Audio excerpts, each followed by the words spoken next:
Hi everyone, it's William with the Grand Duke Dmitri Diary series, and we are in 1915 today.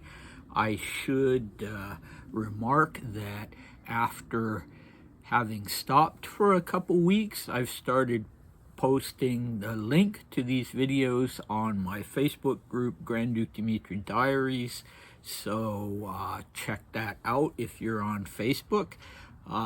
You can go just click the link there and go directly to these.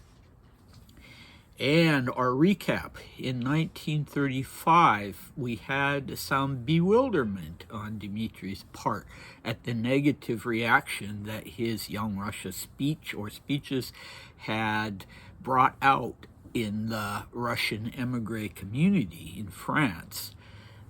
And so not the first time he'd been surprised at how people responded to his political forays.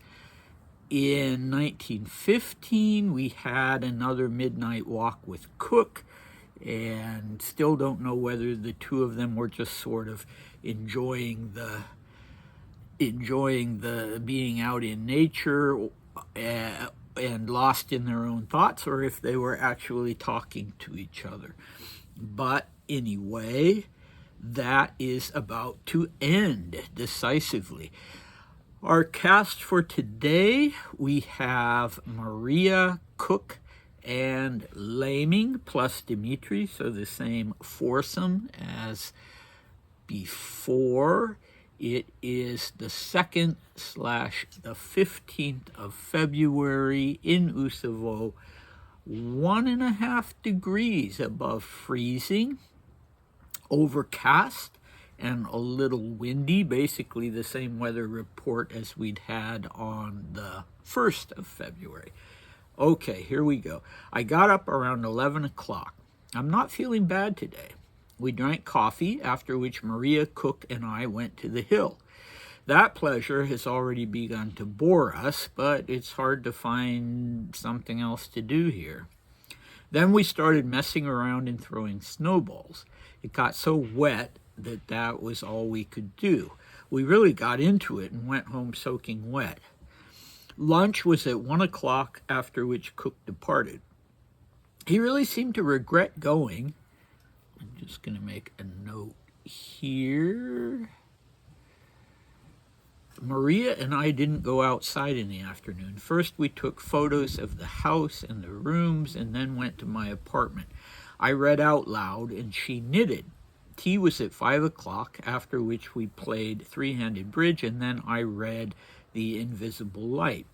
We dined à trois at 8 o'clock. It's a pity that Cook left, but I myself am leaving tomorrow for Moscow anyway. I won't be coming back here. Someday I'll see Usovo again. I'm not really sorry to be going. It's so boring here. After dinner, we played Kuk-Kak and then went to bed. I will just say from the beginning that as fun as it is to say Kuk-Kak,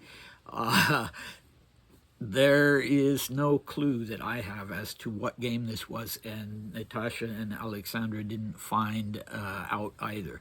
So I assume it was a card game, but who knows? Could have been a board game for that matter.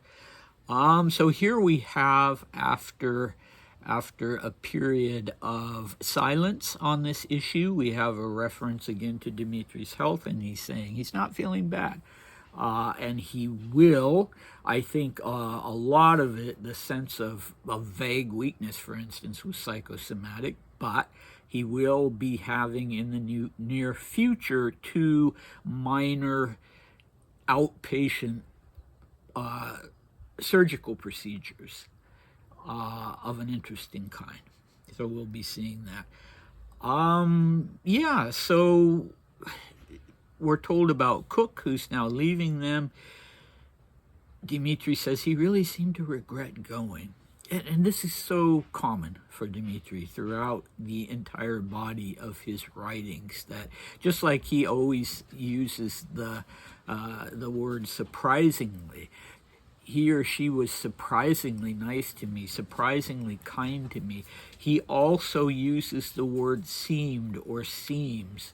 He seemed when he has a guest. He seemed to have a good time. She seemed to enjoy herself. He seemed to be sorry to see me go. She seemed to be sorry to be leaving. So, there's just that. I mean, I hope I'm not reading too much into it, but with both of those, it seems to me there's just this tiny element of insecurity. Linguistically, there are so many choices that a person can make as to how they're going to phrase things. And, I don't think this was really that common of one. So, whether it was conscious on Dmitri's part or not, it seems to me like there's, just always a little bit of underlying insecurity. Okay, I wish I knew where these photos of the house and the rooms are. Wouldn't that be fantastic? We could actually see this, what seems like this really sort of cozy domesticity that they have when they're at Usovo. And this speaking of coziness, this scene of them in the evening, sitting together in Dmitri's apartment. He's reading out loud. She's knitting. Paul loved to read out loud. Dmitri hated that when he visited his father, that Paul would get them all to sit around him and he would read out loud. And the books he chose, according to Dmitri, were just kind of these insipid inspirational works. So, yeah, that would bore me to death, too. He talks about, on one occasion, that Laming just sat there and picked his nose. And, apparently everybody had to participate in this. Well, Dmitri, though, he liked to read out loud, too. That was one way that he resembled his father. And you remember back in 1906, I think it was, that he would also at that time read out loud to Maria. And yeah, nice scene. He doesn't tell us what he was reading to her because he started reading his book, The Invisible Light, later, after tea and before dinner. So we don't know what he was reading to her. Maybe some, insipid inspirational book. Maybe she liked those. Oh, Duke. My dog is trying to get in on the show here. Let's see, where was I? You're distracting me, Duke. Laming's presence in all of this, I wanted to say, was implicit.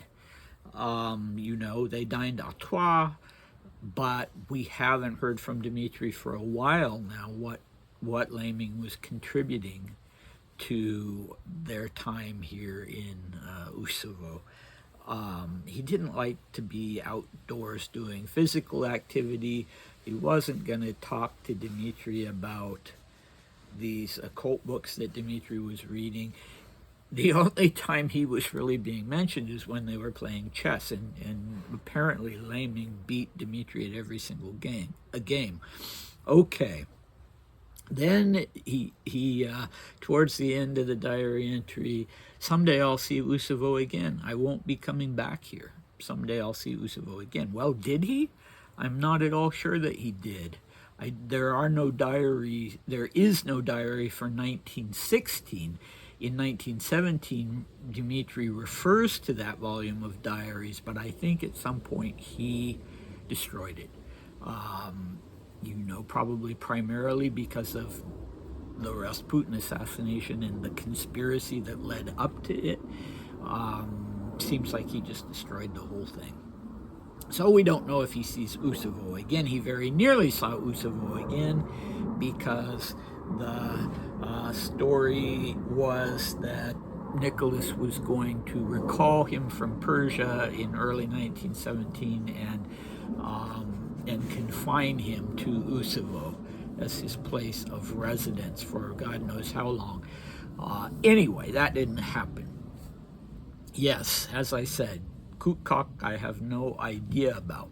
So, next time, when we return to 1915, well, that will be not next time, but the time after, we'll have Dmitri's departure for Moscow, actually leaving a day before Maria for whatever reason. Maybe he just couldn't stand it anymore, but she wasn't quite ready to go. And I don't know if she ever saw Usovo again either. In 1935, we will have Dmitri talking about some interesting things. Oh, Duke. What he calls the monarchical essence, and also a reference that he makes to some of his fellow Russian emigres desiring a kind of generational genocide within Russia.